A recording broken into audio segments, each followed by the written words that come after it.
अभी जब best engineering colleges कौन से हैं भैया, इन सब चीज़ों को वीडियोज़ में जब डिस्कस करते हैं तो मेरा मेन मुद्दा रहता है यार कि ज़्यादातर हमारी जो ऑडियंस है मिडिल क्लास फैमिली से बिलोंग करती है। और इनफैक्ट स्टूडेंट्स छोड़ो, पेरेंट्स का भी मेन कंसर्न यही होता है कि एक बार जब 4 साल की बीटेक की डिग्री खत्म हो तो उसके बाद बढ़िया प्लेसमेंट्स हो हमारे हाथ में।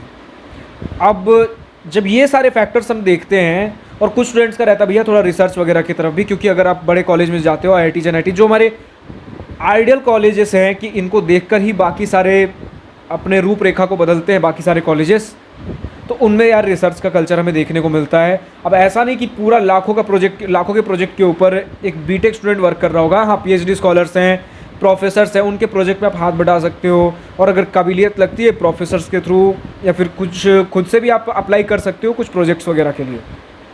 बट आमतौर पे कल्चर ये है कि प्रोफेसर PhD स्कॉलर्स वगैरह कुछ प्रोजेक्ट कर रहे हैं, आप उनके साथ मिलकर काम कर सकते हो। बट कहीं ना कहीं रिसर्च का कम से कम माहौल तो देखोगे, रिसर्च खुद करोगे तो सही। तो स्टूडेंट्स का ये कहना है भैया कि ये आप क्या कह रहे हो, सिर्फ रिसर्च प्लेसमेंट, और रिसर्च भी मैं उतना चलो एक बार के लिए थोड़ा छोड़ भी दो, लेकिन मेन कंसर्न स्टूडेंट्स का आज के डेट में प्लेसमेंट है। तो किसी भी कॉलेज, कोई कॉलेज बढ़िया है ख़राब है, ये मैं पहले प्लेसमेंट के हिसाब से देखता हूँ। ठीक है, पहले मैं प्लेसमेंट के हिसाब से देखता हूँ, क्योंकि मेन कंसर्न एक मिडिल क्लास फैमिली से आने वाले स्टूडेंट और फैमिली पेरेंट्स यही है, पहले प्लेसमेंट, 4 साल के बाद एक बढ़िया जॉब होना चाहिए। सो हाय, दिस इज प्रभात रंजन, स्वागत करता हूँ हमारे आज के इस नई यूट्यूब वीडियो में, जिसमें हम यही कवर करेंगे कि ये जो मैं कंसर्न शो कर रहा हूँ प्लेसमेंट और रिसर्च को लेकर थोड़ा बहुत, कई सारे स्टूडेंट्स ने दिक्कत मतलब आपत्ति जताई कि एक इंजीनियरिंग कॉलेज से सिर्फ प्लेसमेंट की उम्मीद करना गलत बात है, एक इंजीनियरिंग कॉलेज सिर्फ प्लेसमेंट के लिए नहीं होता है। कहीं ना कहीं आप सही भी हो। आप NIRF रैंकिंग जो देखते हो उसमें प्लेसमेंट बहुत एक माइनर रोल प्ले करता है। तो भैया आप प्लेसमेंट के ऊपर क्यों ध्यान देते हो इतना, और प्लेसमेंट नहीं तो और क्या क्या फैक्टर्स हमें देखने चाहिए।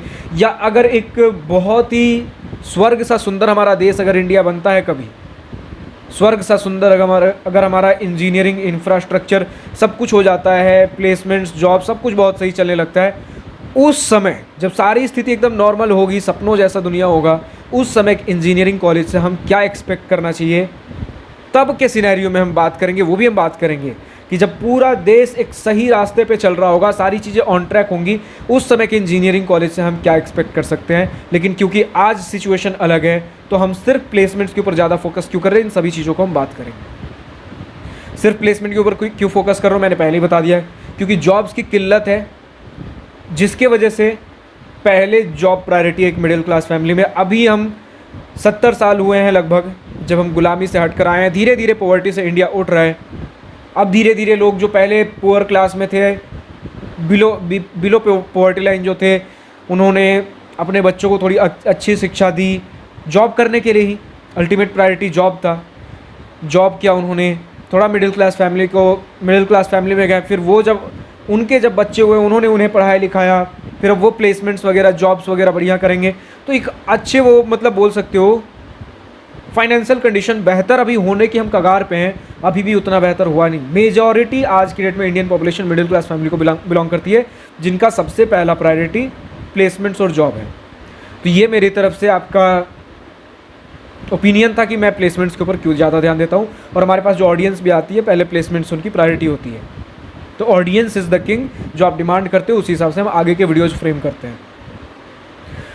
अब अगर सब कुछ सपनों सा सुंदर सुहाना होता, सब कुछ बहुत सही चल रहा होता, ट्रैक पे ऑन ट्रैक सारी चीज़ें होती, तब हम किन चीज़ों को प्रायोरिटी देते, वो देता है NIRF रैंकिंग। NIRF रैंकिंग अगर आप देखोगे तो इसमें प्लेसमेंट बहुत माइनर रोल दिखेगा आपको।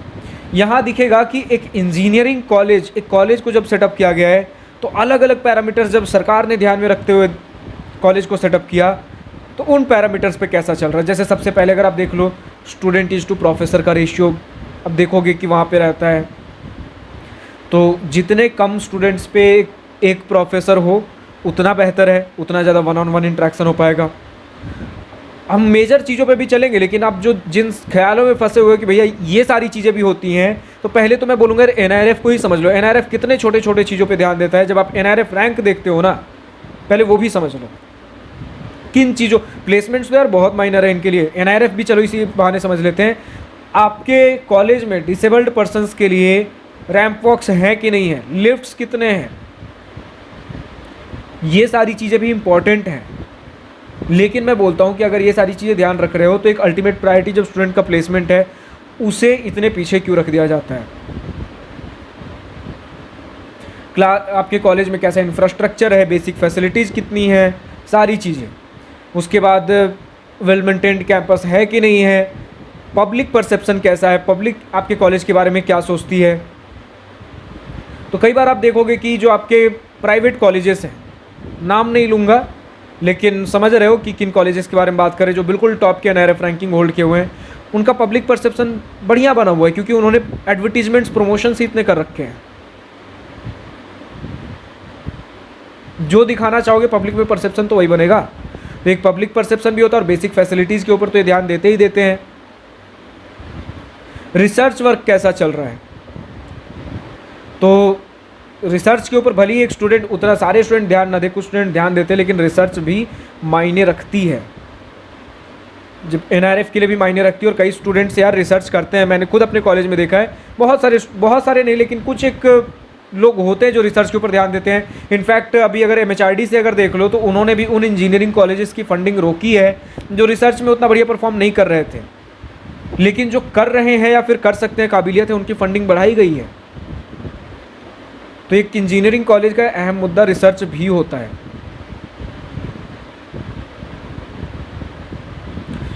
फिर अगर सबसे बड़ी बात देख लो, एक इंजीनियरिंग कॉलेज में और क्या होना चाहिए था भैया, कॉलेज लाइफ बहुत बढ़िया होना चाहिए।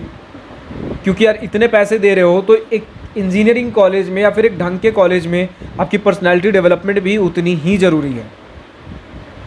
कई बार कॉलेजेस बोलते हैं कि यार हमारे फेस्ट एंड इवेंट्स के लिए पैसे नहीं है, आप ये क्लब्स वो क्लब्स रन कर रहे हो, इसके लिए हमारे पास बजट नहीं है। बट ये सारी चीज़ें भी इंपॉर्टेंट है। या देखो, मेन मुद्दा इस वीडियो को बनाने का मेरा यही था कि ये प्लेसमेंट्स वाला सिनेरियो मैं जस्टिफाई कर सकूँ, प्लेसमेंट्स के ऊपर मैं इतना ध्यान क्यों देता हूँ। लेकिन इसी बहाने चलो ठीक है, थोड़ा हमने ये भी कवर कर लिया कि प्लेसमेंट्स नहीं तो फिर आप क्या सुनना चाहते हो और क्या जानना है आपको, एक कॉलेज से और क्या डिमांड करते हो, एक्सपेक्ट करते हो। गवर्नमेंट जॉब की प्रिपरेशन वो आप खुद भी कर सकते हो, आज के डेट में बहुत सारे कोचिंग्स भी अवेलेबल हैं। बाकी आपके प्रोफेसर्स आपको पढ़ाते हैं, आप क्लासेज रेगुलर अटेंड करो। क्लासेज अगर रेगुलर अटेंड करते हो तो एक बेसिक नॉलेज तो आपका गेट वगैरह का प्रिपरेशन, इंडियन इंजीनियरिंग सर्विसेज का प्रिपरेशन करना है, बेसिक नॉलेज वहाँ से भी बन जाता है। फिर बाकी आप इनके प्रीवियस ईयर क्वेश्चंस करो, मॉक टेस्ट वगैरह खरीदो। तो इस तरीके से ये सारी चीज़ें भी आप कर सकते हो। बाकी आप और कमेंट सेक्शन में लिखकर बताओ कि इंजीनियरिंग कॉलेज का और कौन सा साइड जानना है, कि क्या भैया ये इंजीनियरिंग कॉलेज में ये होता है कि नहीं, वो होता है कि नहीं। पर्सनालिटी डेवलपमेंट हमने बात कर ही लिया। प्राइवेट जॉब्स के ऊपर तो आप आपत्ति आपने दिखाया ही था कि भैया प्लेसमेंट सिर्फ करते रहते हो, लेकिन हमारी मेजर ऑडियंस से पूछ लो, मेन प्रायोरिटी उनका प्लेसमेंट ही है। गवर्नमेंट जॉब साइड जाना है उसका भी एस्पेक्ट हमने कवर कर ही लिया। रिसर्च अगर करना है वो भी हमने बात कर ही लिया। Basic facilities, infrastructure, events, personality, सारा कुछ हमने डिस्कस कर लिया। बट स्टिल अगर आपको लगता है भैया कोई अगर एस्पेक्ट छूट गया जो कि इंजीनियरिंग कॉलेज में होना चाहिए, कमेंट सेक्शन में लिखकर बताओ, उसके बारे में भी हम चीज़ें कवर करेंगे। फिलहाल आज की इस वीडियो में इतना ही। अगर वीडियो पसंद आया हो तो लाइक शेयर दिल खोल करिएगा, और अगर कुछ दिल की बातें, कुछ मन की बातें लिखकर बतानी हो या पूछनी हो तो कमेंट सेक्शन आप ही के लिए तो है। Thank you for watching this video. Good bye, nice day, wish you all the best for future, enjoy journey.